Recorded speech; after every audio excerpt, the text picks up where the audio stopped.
Madam ઘણીવાર ઘણા લોકોના મગજમાં એવું હોય છે, એવા પ્રશ્નો હોય છે કે મારે તો સરકારી નોકરી કરવાની છે અથવા ક્યાંક ને ક્યાંક હું તો નોકરી પર લાગી જવાનું છું.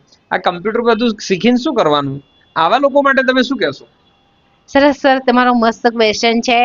મેં આજે જ મારી બાજુમાં એવું એક એક્ઝામ્પલ આવ્યું હતું, એના બાને હું તમને બતાવી દઉં છું.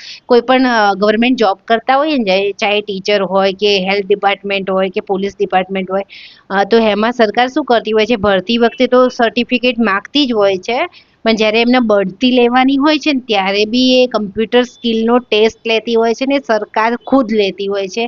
ત્યારે આપણે આ બધું શીખેલું કામ આવતું હોય છે અને ટેસ્ટ પાસ કરીએ ત્યારે સરકાર એનું સર્ટિફિકેટ આવતું હોય છે, જે બઢતીમાં કામ આવતું હોય છે.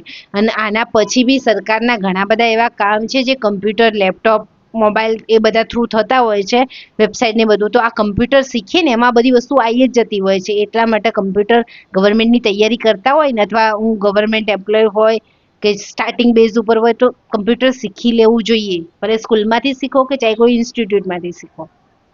યાની કે તમારી પાસે કોઈ જગ્યાએ સર્ટિફિકેટ કઢાઈને ડાયરેક્ટ તો આપણે જોડી જ દઈએ છીએ, તો સર્ટિફિકેટનો ભાવ તમે આપી જ દો છો, પણ એના કરતાં સર્ટિફિકેટ સાથે સાથે જો તમે શીખી લેશો તો તમારા માટે કામનું છે. જો તમે ખરેખર આવી સ્કિલ શીખવા માંગતા હોય તો ડીસા અને પાલનપુરમાં અમારા સેન્ટર ચાલે છે, ત્યાં રૂબરૂ મુલાકાત માટે આવી શકો છો. વધુ માહિતી માટે ઉપરના નંબર પર કોન્ટેક્ટ કરો. Thank you.